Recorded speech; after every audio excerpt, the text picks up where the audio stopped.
कभी गोलियों की गूंज थी, वहां अब आत्मसमर्पण की आहट सुनाई दे रही है। एक के बाद एक नक्सली हथियार डालते, समर्पण करते नजर आ रहे हैं। लेकिन अब भी बड़ा सवाल यही है कि क्या सच में यही है लाल आतंक का अंत या किसी बड़े बदलाव की शुरुआत। 31 मार्च की डेडलाइन के बाद पूरी तरह से खत्म हो जाएगा क्या लाल आतंक, या फिर कहानी में आएगा एक और नया मोड़।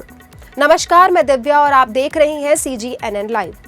31 मार्च यानी जिसे हमने नक्सलवाद का डेडलाइन माना है, उसके 3 दिन पूर्व ही छत्तीसगढ़ के कांकेर जिले से बड़ी और निर्णायक खबर सामने आ रही है, जहां नक्सली उन्मूलन अभियान अपने अंतिम चरण में पहुंचता दिख रहा है। सुरक्षा बलों की लगातार कार्रवाई और सरकार की आत्मसमर्पण नीति के असर से नक्सलियों का मनोबल टूटता नजर आ रहा है। ताजा घटनाक्रम में 3 और नक्सलियों ने हथियारों के साथ सरेंडर कर मुख्य धारा में लौटने का फैसला किया है। आत्मसमर्पण करने वालों में ACM राधिका कुंजुम, ACM संदीप कड़ियाम और पार्टी सदस्य रेणु पद्मा शामिल है। इनके पास से 2 SLR और 1 राइफल बरामद की गई है। बताया जा रहा है कि ये सभी लंबे समय से परतापुर एरिया कमेटी पर सक्रिय थे और कई नक्सली गतिविधियों में शामिल रहे हैं। गौरतलब है कि बीते 3 दिनों में कुल 9 नक्सलियों ने आत्मसमर्पण किया है। यह आंकड़ा अपने आप में इस बात का संकेत है कि नक्सली संगठन के भीतर असंतोष और डर दोनों तेजी से बढ़ रहे हैं और सुरक्षा एजेंसी का भी दावा है कि अब नक्सल नेटवर्क लगभग बिखर चुका है और उसकी पकड़ कमजोर पड़ती जा रही है। वहीं इसी बीच नक्सली कमांडर पापा राव के सरेंडर ने इस अभियान को और बड़ा मोड़ दे दिया था। पापा राव जैसे बड़े चेहरे मुख्य धारा में आने के बाद प्रदेश में कई बड़े नक्सली लीडर सक्रिय नहीं बचे हैं। यही वजह है कि सरकार और सुरक्षा एजेंसियां इस अभियान को निर्णायक सफलता के करीब मान रही हैं।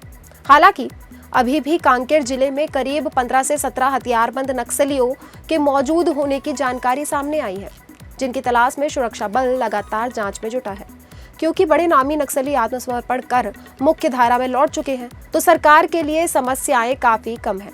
सबसे बड़ा सवाल 31 मार्च की डेडलाइन के बाद की स्थिति को लेकर आ रहा है कि क्या खतरा पूरी तरह टल गया है। तो कह सकते हैं अभी पूरी तरह तो नहीं, पर अगर विकास और भरोसे पर काम नहीं हुआ तो समस्या फिर से उभर सकती है। पुनरावास की बात कर रही सरकार के सामने भी बड़ी चुनौती है। सिर्फ बंदूक नहीं, भरोसा भी जीतना है।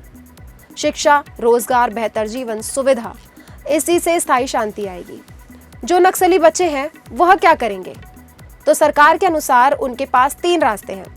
पहला तो है आत्मसमर्पण करना, फिर दूसरा रास्ता आता है जंगल में छिपकर छोटे स्तर पर सक्रिय रहना, या फिर दूसरे इलाकों में भाग जाना। और अंतिम और सबसे बड़ा प्रश्न कि क्या फिर से हिंसा बढ़ सकती है? तो विशेषज्ञों का मानना है कि अगर इसी तरह आत्मसमर्पण का सिलसिला जारी रहा तो नक्सलवाद लगभग खत्म हो सकता है। लेकिन यह भी संभव है कि कुछ कट्टर और कुछ छोटे समूह जंगलों में छिपकर फिर भी सक्रिय होने की कोशिश करें। ऐसे में सरकार के सामने दोहरी चुनौती होगी। एक तरफ आत्मसमर्पण करने वाला नक्सली जो है वो पुनरावास, और दूसरी तरफ बचे हुए नक्सलियों पर शक्ति कार्यवाही। साथ ही इलाके के विकास, शिक्षा और रोजगार के अवसर बढ़कर ही इस समस्या का स्थायी समाधान निकाला जा सकता है। हालांकि कुछ मिलाकर लगातार सरेंडर की घटनाएं एक सकारात्मक संकेत जरूर है, लेकिन अंतिम जीत अभी बाकी है। आने वाले कुछ दिन यह तय करेंगे कि क्या छत्तीसगढ़ सच में नक्सली मुक्त होने की ओर बढ़ रहा है, या फिर यह सिर्फ एक शांत तूफान से पहले की खामोशी है। आप क्या सोचते हैं? अपनी राय कमेंट में जरूर बताएं। वीडियो पसंद आया हो तो लाइक और शेयर करना ना भूलें। फिर होगी मुलाकात नए विषय के साथ, तब तक बने रहें CGNN लाइव के साथ। धन्यवाद।